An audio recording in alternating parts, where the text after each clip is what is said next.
Kan kalau dia punya yang asli, dia tinggal bawa saja dong. Bawa saja dia. Atau suruh jaksa. Karena jaksa kan anak buah Jokowi, presiden, ya. Jaksa Agung perintah ini, jaksa ini saya punya ijazah. Tunjukkan tuh di pengadilan. Mati kita, kalah Bambang Tri, tembak palanya.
Menyatakan terdakwa Suki Nur Harja alias Gus Nur telah terbukti secara sah dan meyakinkan bersalah melakukan tindak pidana dengan menyiarkan berita atau pemberitaan bohong dengan sengaja menyebabkan keamanan secara bersama-sama, menjatuhkan pidana.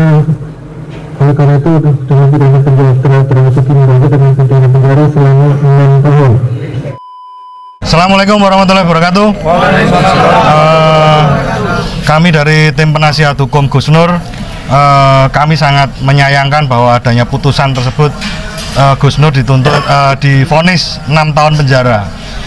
Tadi seperti yang sudah saya sampaikan di konferensi di awal persidangan, bahwa sebelum adanya persidangan putusan ini kami sudah mengira-ira. Jadi dengan adanya Gus Nur itu langsung ditahan, waktu penyidikan dan lain sebagainya, proses penyidikan dan lain sebagainya itu yang tadi kami soroti adalah itu tidak sesuai dengan hukum acara perdata dan banyaknya hukum acara pidana dan banyaknya kejanggalan-kejanggalan pada waktu persidangan, saksi-saksi fakta yang berkata bohong dan lain sebagainya, dan dijadikan dasar sebagai pertimbangan majelis hakim. Dan pastinya kami tadi dengan putusan tadi kami akan mengajukan banding. Karena menurut kami Gus Nur tidak layak dan tidak pantas untuk dihukum walaupun 1 hari saja, demi keadilan di masyarakat. Karena sering sekali pasal-pasal yang tadi digunakan untuk menuntut Gus Nur itu juga digunakan untuk menuntut orang-orang yang kritis di Indonesia selain Gus Nur. Jadi contoh yang tadi 14 ayat 1, 14 ayat 2 itu tentang keonaran, itu harusnya tidak terbukti karena keonaran pada tahun 1946 itu tidak sama dengan keonaran yang ada di Facebook. Tidak ada persamaannya dengan komentar di Facebook, karena komentar mungkin bisa saja antara di medsos, bisa saja komentar antara A dengan B itu saling menghujat di media sosial, tetapi begitu ketemu itu sebenarnya mereka baik-baik saja, karena di situ ada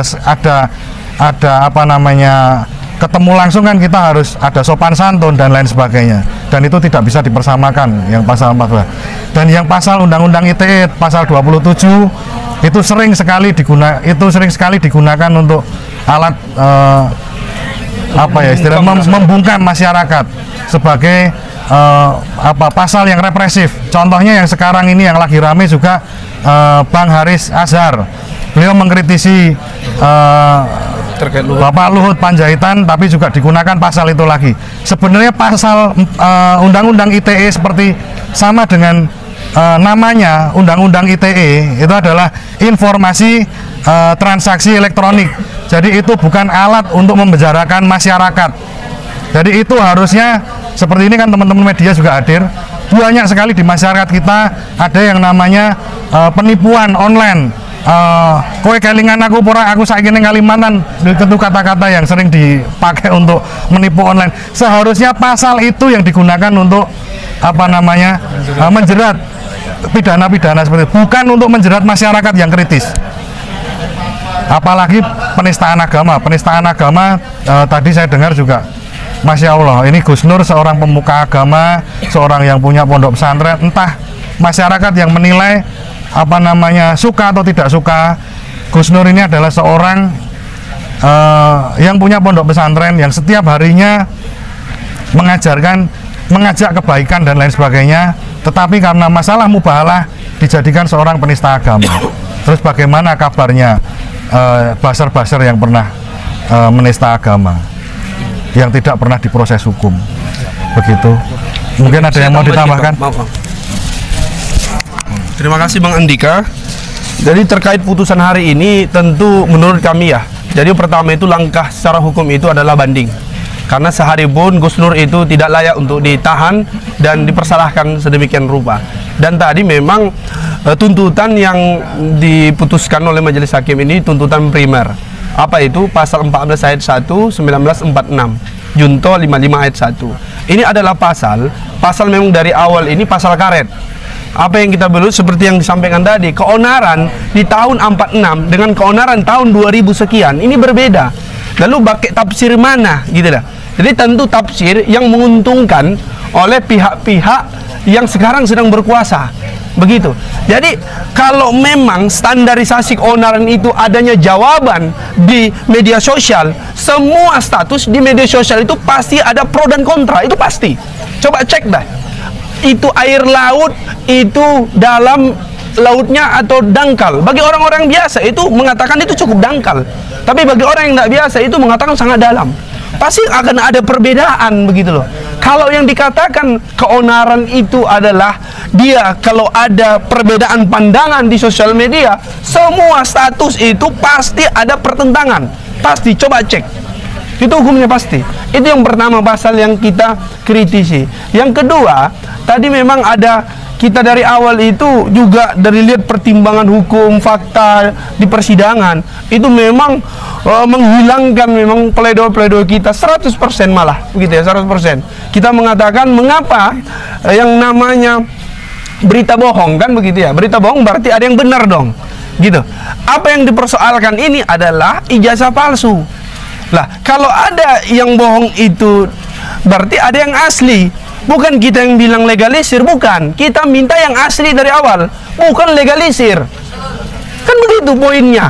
Tapi yang disampaikan tadi adalah di pertimbangan-pertimbangan vonis tadi itu adalah sudah ada kok legalisir, fotokopian tapi legalisir. Bukan itu dari awal. Dari awal kita itu meminta yang asli. Baru tadi ada semacam pengarahan. Kenapa tidak tadi di SD langsung ngecek ke SMP, aku ngecek ke SMA gitu. Ini persoalan domainnya Gus Nur ini adalah meyakinkan beliau dan masyarakat sehingga adanya mubahalah. Baru tadi diarahkan karena sudah ada staf kepresidenan yang menjawab gitu ya. Ada tadi dari pihak UGM yang menjawab gitu. Itu yang bukan kita inginkan. Kita inginkan ijazah palsu Pak Jokowi. Begitu.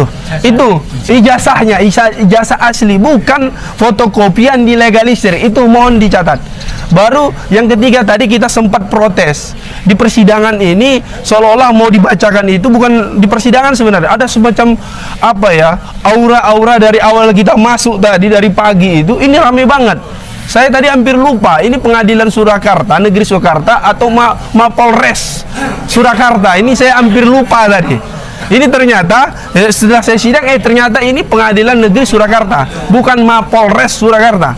Karena ramenya tadi para polisi datang kemari. Baru ada tadi persidangan ini waktu mau dibacakan ini vonisnya itu makin merapat. Nah, ini yang juga kita ingatkan. Ini pengadilan negeri Surakarta. Jadi yang namanya pengadilan itu ada pengamanan dalamnya juga, Pak. Kita juga ngerti lah. Pengadilan negeri ada pengamanan dalamnya, ada security-nya. Jangan seolah-olah semacam dibuat aura skema ini membahayakan, tidak. Ini Ustadz, ini Gus Nur yang memiliki pesantren yang cinta atas negeri ini, sering mengkritik kebijakan penguasa. Ya, beliau ini ingin melakukan itu saja, tidak lebih dan tidak kurang gitu lah. Oke, kalau ditanyakan menurut kita adil atau tidak, ini tidak adil dan zolim.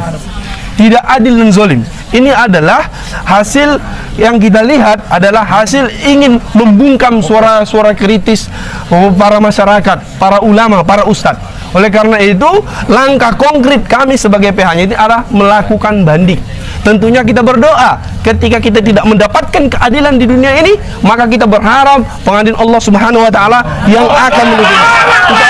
Insyaallah. Tadi kita melihat Gus Nur bahwasanya beliau sudah berupaya maksimal, kita juga sudah berusaha maksimal, teman-teman media, para jamaah juga sudah mendoakan, berusaha semuanya, tapi ingatlah, betul sejatinya keadilan itu bukan di dunia, tapi di akhirat kelak. Insyaallah kita akan menuntut pihak-pihak yang menzolimi ustadz-ustadz kita, saudara-saudara kita, keluarga-keluarga kita. Takbir. Takbir. Terima kasih kepada semuanya. Mudah-mudahan kita semua diberikan keselamatan, keberkahan semuanya. Begitu mungkin Bang ya. Terima kasih Bang. Ya. Tambahin Bang. Riki Fatamajaya, SHMH. Ijazah aslinya. Iya.